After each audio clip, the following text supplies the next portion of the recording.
What's up guys, for today's video is meron tayong i-unbox. Ito ay ang ProLink 4G LTE mobile Wi-Fi plus power bank. And nabili natin to sa Lazada and 3 days check out lang and ngayon dumating na. So i-unbox natin. And sa tingin ko safe naman yung ating device kasi daming bubble wrap na nalagay.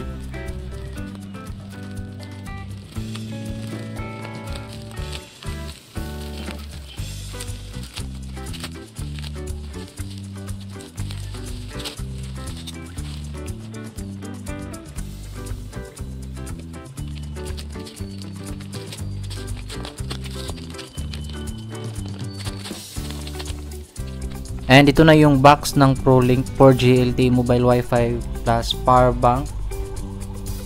And sa gilid nakalagay 5200 mAh power bank capacity ng battery niya. And meron din diyang 16 user. Multi-user siya, so 16 user yung kanyang pwedeng makonect. And meron din long battery life kasi po naka 5200 mAh na po siya. So abot siya ng 24 hours. And meron ding LAN port. And dito sa likod naka-indicates yung mga input and output kagaya ng mga LAN port, USB port. Ayan. Then try na natin buksan.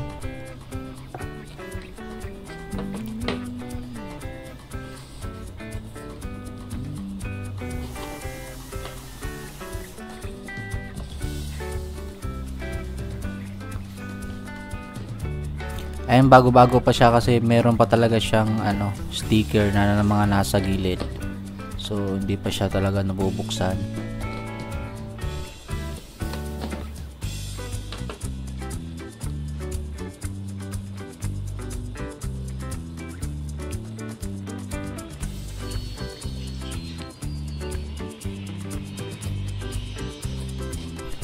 And ayan sa loob, ito na yung ating ProLink mobile Wi-Fi.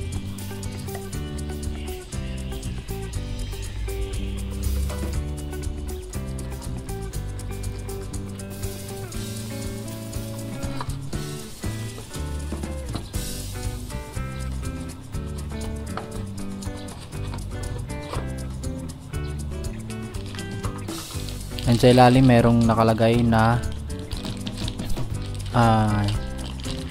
charging cord.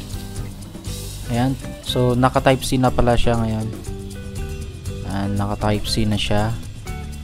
So sa mga nakaraang comment or reviews dun sa Lazada, naka micro pa, pero ngayon is naka type C na. And ito yung manual nila. Ayan.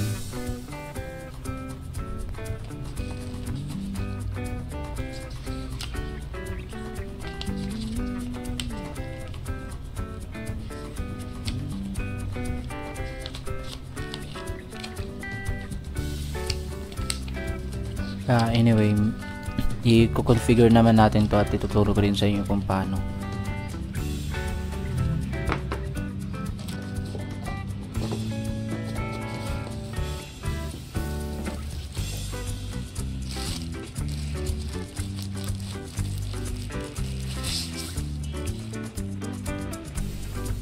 And ito yung sa harap niya.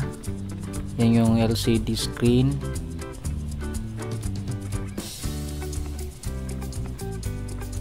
And nasa gilid yung SIM card. Medyo makapal siya konti kumpara sa ibang mga packet Wi-Fi. And nandito yung WPS na button.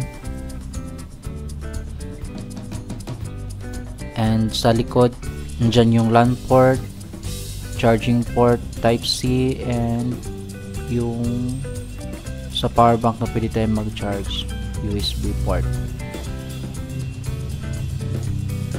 Yan, tanggalin natin to.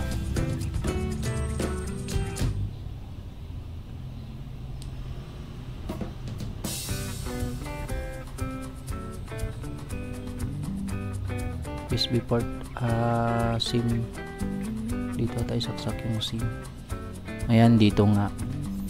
Ayan, so nano SIM yung pwede nating lagay dito. And yun lang. And try nating i-open dito yung power button nya. Press nyo lang 5 seconds.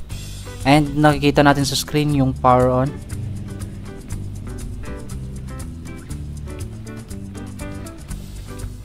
Ayan, mabilis lang naman yung boot up nya.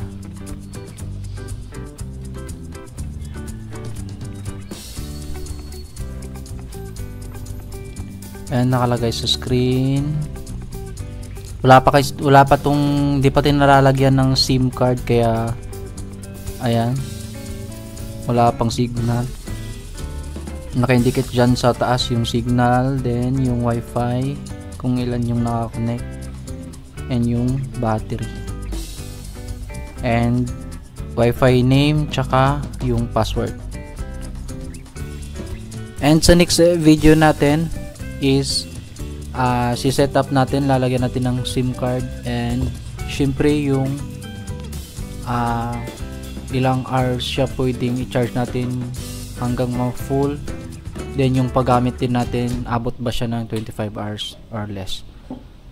Thank you and see you in the next video.